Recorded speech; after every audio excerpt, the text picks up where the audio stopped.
ஸ்ரீ மாந்திரிக பயிற்சி மையத்திலேருந்து குறிச்சி பேசுகிறேன்.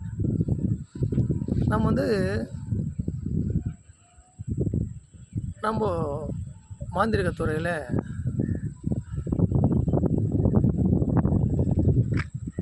சில சக்திகள் தெய்வ சக்திகள், தேவதை சக்திகள், ஆன்ம சக்திகள் எல்லாமே பேசும். அப்படிப்பட்ட பேசக்கூடிய விஷயங்களை ஒரு இறந்து போன ஒரு ஆத்மா கூட பேசக்கூடிய சந்தர்ப்பங்கள் எனக்கு அமைஞ்சது. அந்த ஆன்மா கிட்ட நான் கேட்குறேன், என்ன கேட்குறேன்னா, நீங்கள் இறந்தப்போ உங்கள் மனநிலை எப்படி இருந்துச்சு நான் கேட்குறேன். அந்த ஆன்மா எப்படி இறந்துருக்கான்னு சொன்னால்,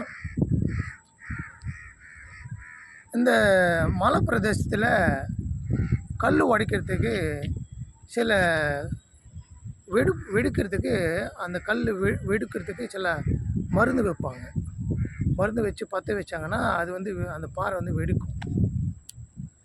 அந்த மாதிரி சமயத்தில் இவர் அந்த அந்த பாறையில் வெடிக்கிற அந்த பாறைகள் எடுத்து கிளீன் பண்ணக்கூடிய கூலி தொழிலாளி அந்த ஆத்மா.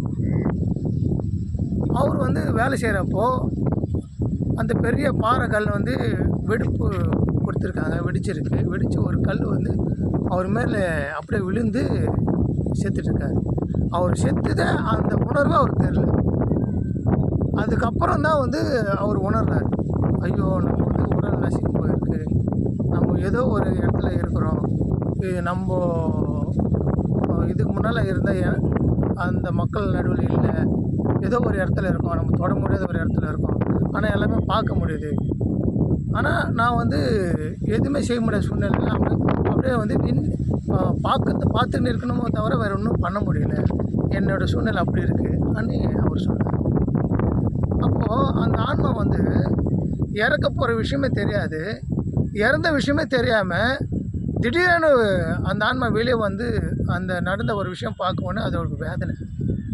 நம்ம செய்ய வேண்டிய உயிரோடு இருக்கும்போது எவ்வளோ காரியங்கள் செய்ய வேண்டியது இருந்துச்சு. அவங்க பிள்ளைகள் படிக்க வேண்டியணும், அவங்க பொண்ணு கல்யாணம் பண்ணி வைக்கணும்னு சொல்லிட்டு எவ்வளோ கடமைகள் இருந்துச்சு. அதுக்காக அவர் வேலை செஞ்சுட்டு இருந்தார். இந்த மாதிரி நேரத்தில் ஊருக்கு போயிடுச்சு. அந்த ஆன்மா தவிக்குது.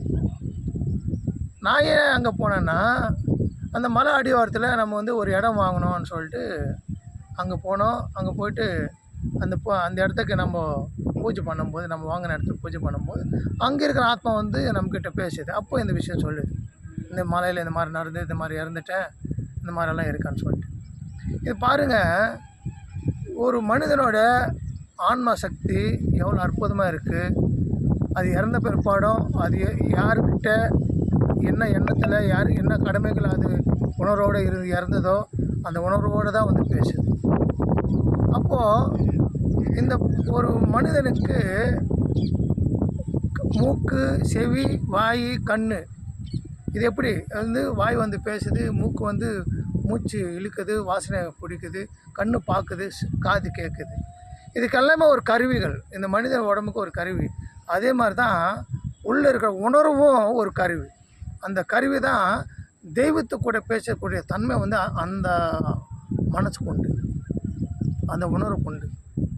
அதனால் உணர்வை பிடிச்சு யார் ஒருத்தன் இந்த பயிற்சி செய்கிறாங்களோ அவங்களுக்கு கண்டிப்பாக ஆன்மா கூட பேசக்கூடிய தன்மைகள் கிடைக்கும். அதுக்கு தான் இது சொல்கிறேன். இந்த பயிற்சியும் நம்ம ஆன்மா கூட பேசுகிற பயிற்சியும் கொடுக்குறோம். தேவைப்படுறவங்க கற்றுக்குங்க. எல்லோரும் நல்லா இருக்குன்னு வேண்டிக்கிறேன். ஓம் நமச்சிவாய.